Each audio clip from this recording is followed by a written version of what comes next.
প্রিয় শিক্ষার্থীবৃন্দ আসসালামু আলাইকুম। আজকের ভিডিওতে আমি তো চমৎকার একটা জিনিস শেখাবো, সেটি হচ্ছে এই একটি ভিডিওর মাধ্যমে তোমরা সকল সংখ্যা পদ্ধতির রূপান্তর শিখতে পারবে। মানে নিজেকে নিজে প্রমাণ করতে পারবে যে তুমি সকল সংখ্যা পদ্ধতির রূপান্তর পারো। যেমন দেখো, আমি একটা বোর্ডে একটা সংখ্যা লিখছি, কিছু প্রমাণ।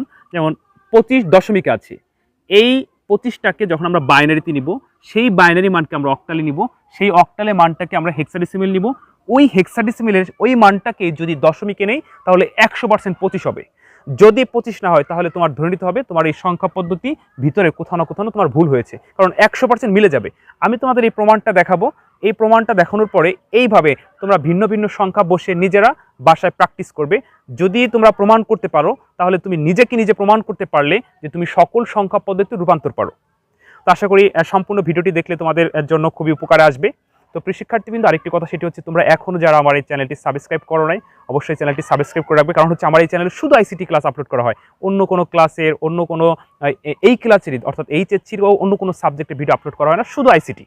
তো যদি তোমরা শুধু আইসিটির সাথে থাকতে চাও অবশ্যই চ্যানেলটি সাবস্ক্রাইব করে রেখো। তো প্রিয় শিক্ষার্থীবৃন্দ, আমি তোমাদের এখন প্রমাণটি করে দেখাচ্ছি যে আমরা এই দশমিক থেকে শুরু করব, বাইনারিতে যাব, বাইনারি থেকে অক্টালে যাব, ওই অক্টাল থেকে হেক্সাডেসিমেলে যাব, সেই হেক্সাডেসিমেল থেকে যখন দশমিকে যাব তখন আমরা এই 25 দিয়ে শুরু করেছিলাম সেই 25ই তৈরি করতে পারবো। যদি এখানে 25 প্রমাণ করতে না পারি তাহলে ধরে নিতে হবে যে আমরা সংখ্যা পদ্ধতি কোথাও না কোথাও ভুল করেছি রূপান্তরে। তো প্রিয় শিক্ষার্থীবৃন্দ, আমরা এখন এই 25টাকে বাইনারিতে কনভার্ট করবো। 25টা দশমিকে আছে। আমরা জানি দশমিক থেকে যে কোনো সংখ্যায় যাওয়ার সূত্র হচ্ছে ওই সংখ্যার বেস দিয়ে ভাগ। তোমরা যেহেতু উচ্চ মাধ্যমিকের শিক্ষার্থী অবশ্যই কিন্তু তোমরা ভাগ পারবে। তো 2 25-এর মধ্যে কতবার যায়, আর 2 হচ্ছে 25-এর মধ্যে 12 বার যায়। কারণ হচ্ছে তোমাকে বেশি নেওয়া যাবে না, কাছের কমটা নিতে হবে, কারণ 13 দিলে কিন্তু 26 হয়ে যাবে। তো আমরা কাছের কমটা নিব, কাছেরটা হচ্ছে 12। তো 2 25-এর মধ্যে হচ্ছে 12 বার যায়, 12 দুগুণে 24, ভাগশেষ হচ্ছে 1। ঠিক এভাবে আমরা টান দিয়ে ভাগশেষটা লিখবো। তো প্রিয় শিক্ষার্থী, কিন্তু যতক্ষণ ভাগফল শূন্য না হবে ততক্ষণ আমরা ভাগ করতে থাকবো। তো 2 12-এর মধ্যে কতবার যায়, 2 12-এর মধ্যে হচ্ছে 6 বার যায়, 6 দুগুণে 12, আছে 12, ভাগশেষ হচ্ছে 0। আবার ভাগ করব, বলছি যতক্ষণ ভাগফল শূন্য না হবে ততক্ষণ আমরা ভাগ করব। তো 2 6-এর মধ্যে যায় কয়বার, 3 বার যায়, 3 দুগুণে 6, আছে 6, ভাগশেষ হচ্ছে 0। আবার ভাগ দিব, 2 3-এর ভিতরে কতবার যায়, একবার যায়, 2 অক্ষে 2, আছে 3, ভাগশেষ হচ্ছে 1।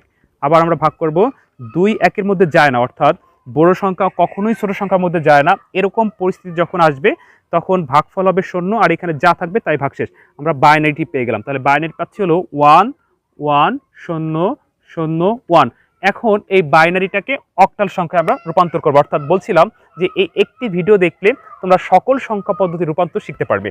তো আমরা জানি বাইনারি থেকে অক্টাল সংখ্যা পদ্ধতিতে যাওয়ার কৌশল হচ্ছে 3 বিট করে। কয় বিট করে? 3 বিট করে। বিগত ক্লাসগুলোতে আমি বাইনারি থেকে অক্টাল, অক্টাল থেকে বাইনারি এগুলো শিখিয়েছিলাম। তারপর দেখাচ্ছি, দেখো যে আমরা এখানে একটা বাইনারিতে একটা মান পেয়েছি, সমান সমান 1 1 0 0 1। এটা হচ্ছে বাইনারি। যাব হচ্ছে আমরা অক্টালে। তো বলছিলাম বাইনারি থেকে অক্টাল হচ্ছে 3 বিট। তো 1 2 3 4 5টা, এখানে 5টা আছে, তো 5কে 3 3 করা যায় না। তো এক্ষেত্রে আমরা একটি অতিরিক্ত শূন্য সামনে দিব, কারণ হচ্ছে এটি পূর্ণ সংখ্যা, পূর্ণ সংখ্যার শূন্য সামনে হবে, অর্থাৎ বামে শূন্য হবে 1 0 0 1। এখন আমরা 3 3টা করে অংশ করব। এখন এই তিনটির মান কত, এই তিনটির মান কত, যদি এই মানগুলো তোমাদের মনে না থাকে তাহলে তোমরা বিট ব্যবহার করবে, কারণ আমরা জানি বাইনারি আর অক্টাল হচ্ছে 3 বিটের সম্পর্ক, 4 2 1। তো এই তিনটি আমরা এখন এই বিটের নিচে বসাবো। 0 1 1। আমরা জানি কম্পিউটার ডিজিটাল সিগন্যাল মেনে চলে 0 দ্বারা অফ, অন দ্বারা চালু, অর্থাৎ যেই সংখ্যার নিচে 0 থাকবে সেই সংখ্যাগুলো গণনা হবে না, যেই সংখ্যার নিচে অন থাকবে সেই সংখ্যাগুলো গণনা হবে। তো 4 এর নিচে 0, 4 গণনা হবে না, 2 এর নিচে 1, 1 এর নিচে 1, 2 আর 1 হচ্ছে 3। এটির মান আমরা পেয়ে গেলাম 3। এরপরে আমরা দেখতে পাচ্ছি 0 0 1। তো এখানে আমরা দেখতে পাচ্ছি যে 0 0 1, অর্থাৎ 4 এবং 2 গণনা হবে না। বলছিলাম কম্পিউটার ডিজিটাল সিগন্যাল মেনে চলে, যাদের নিচে 0 তারা গণনা হবে না, যাদের নিচে 1 তারা গণনা হবে। তো এখন এখানে 4 আর 2 যদি গণনা না করি তাহলে আমরা পাচ্ছি শুধু 1। তো অক্টালে হয়ে গেল, অক্টালে হচ্ছে 3 1। আমরা কিন্তু প্রমাণ করতেছি, অর্থাৎ এখানে হেক্সাডেসিমেল একটা মান পাবো, সেই মানটাকে যদি দশমিকে আমরা 25 বানাতে পারি তাহলে আমাদের প্রমাণ সঠিক। বলছিলাম যে তোমরা ঠিক এভাবে কোন ভিন্ন সংখ্যা বসে বাসায় প্র্যাকটিস করবে এবং নিজেকে নিজে প্রমাণ করবে যে তুমি সংখ্যা পদ্ধতি রূপান্তর করতে পারো। আচ্ছা, এরপর আমরা এই অক্টাল থেকে হচ্ছে হেক্সাডেসিমেলে যাব।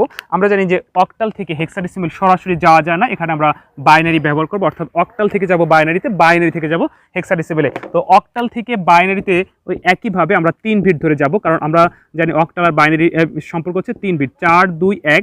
তো এখানে 3 বানানোর জন্য কি প্রয়োজন, যা যা প্রয়োজন তার নিচে আমরা 1 দিব, যা যা প্রয়োজন না তার নিচে আমরা 0 দেবো। যেমন 4 লাগবে না, 2 আর 1 লাগবে। তো 3 এর মান হচ্ছে 0 1 1।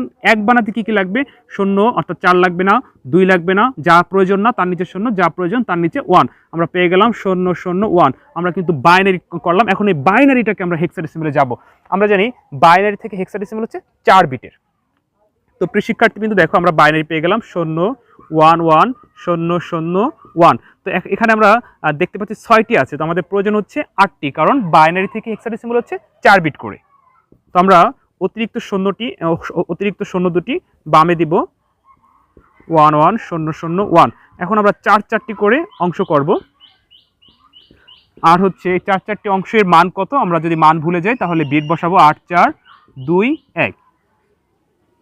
প্রথমে আমরা যা আছে এটি লিখবো 0 0 0 1। প্রথম লাইন থেকে আমরা 1 পাচ্ছি, কারণ কম্পিউটার ডিজিটাল সিগন্যাল মেনে চলে, যাদের নিচে 0 তারা গণনা হবে না। এরপর দেখতে পাচ্ছি 1 0 0 1, অর্থাৎ যাদের নিচে 1 আছে তাদের গণনা করব, যাদের নিচে 0 তাদের গণনা করব না। তো দ্বিতীয় লাইন আমরা দেখতে পাচ্ছি 8 এর নিচে আর 1 এর নিচে 1, তো 8 আর 1 হচ্ছে কত, 9। আমরা হেক্সাডেসিমেল পেয়ে গেলাম। হেক্সাডেসিমেল হচ্ছে 19। এই হেক্সাডেসিমেল থেকে এখন আমরা দশমিকে কনভার্ট করব। তো দশমিকে কনভার্ট করে যদি 25 তৈরি করতে পারি তাহলে আমাদের প্রমাণ সঠিক। আর যদি এখানে এখন 25 না হয় তাহলে কিন্তু ভুল। ওকে, দেখি তাহলে কি হয়। আমরা জানি যে কোনো সংখ্যা থেকে দশমিকে যাওয়ার সূত্র হচ্ছে যেই সংখ্যা থেকে যাব সেই সংখ্যার বেজের উপর পাওয়ার ধরে। এখন অবশ্যই তোমরা এটা জানো। তো প্রিয় শিক্ষার্থী দেখো আমরা এখন 19 এটি আছে হেক্সাডেসিমেলে, এটাকে আমরা দশমিকে নিব। তো বলছিলাম যে কোনো সংখ্যা থেকে দশমিকে যাওয়ার সূত্র হচ্ছে বেজের উপর পাওয়ার ধরে গুণ 1 গুণ 16 যোগ 9 গুণ 16। আমরা বেজের উপরে পাওয়ারটি দিব। এখন ক্যালকুলেশন করব। এখানে আমরা যোগ গুণ পাওয়ারের কাজ দেখতে পাচ্ছি। তো প্রথমে হচ্ছে পাওয়ারের কাজ করতে হবে, তারপর গুণের কাজ করতে হবে, তারপর যোগের কাজ করতে হবে। তো প্রথমে আমরা পাওয়ারের কাজটি শেষ করব। 1 গুণ, আমরা জানি পৃথিবীতে যে কোনো সংখ্যার পর যদি পাওয়ার 1 থাকে তাহলে সেই সংখ্যা বসে যায়, অর্থাৎ এখানে 16 এর জায়গায় 16 হবে, যোগের জায়গায় যোগ, 9 এর জায়গায় 9, গুণের জায়গায় গুণ। আমরা জানি যে কোনো সংখ্যার উপর যদি পাওয়ার 0 হয় তাহলে ফলাফল 1 হবে। আমরা পাওয়ারের কাজ করলাম, এখন হচ্ছে আমরা গুণের কাজ করব। 16 অক্কে 16, 9 অক্কে 9। তো এখন আমরা দেখতে পাচ্ছি যে গুণের কাজ হয়ে গেল। 16 আর 9 যোগ করলে কত হয়, 16 আর 9 যোগ করলে কিন্তু 25 হয়। অর্থাৎ আমরা এই 25 রূপান্তর করতে পারলাম, অর্থাৎ আমরা প্রমাণ করতে পেরেছি যে এই 25কে বাইনারিতে নিলে, সেই বাইনারিকে অক্টালে নিলে, সেই অক্টালকে হেক্সাডেসিমেল নিলে, এবং সেই হেক্সাডেসিমেলকে যদি আমরা দশমিকে নেই, এই দশমিক দিয়ে যা দিয়ে শুরু করছিলাম আমরা সেটি তৈরি করতে পারলাম। তো ঠিক তোমরা এইভাবে যদি নিজেরা ভিন্ন ভিন্ন সংখ্যা বসিয়ে প্র্যাকটিস করতে পারো এবং প্রমাণ করতে পারো তাহলে কিন্তু তোমরা নিজেরা নিজেকে প্রমাণ করতে পারবে যে তোমরা সংখ্যা পদ্ধতির রূপান্তর পারো। তো প্রিয় শিক্ষার্থী কিন্তু ভালো থেকো। অন্য কোনো দিন অন্য কোনো ভিডিওতে আবার দেখা হবে। আসসালামু আলাইকুম।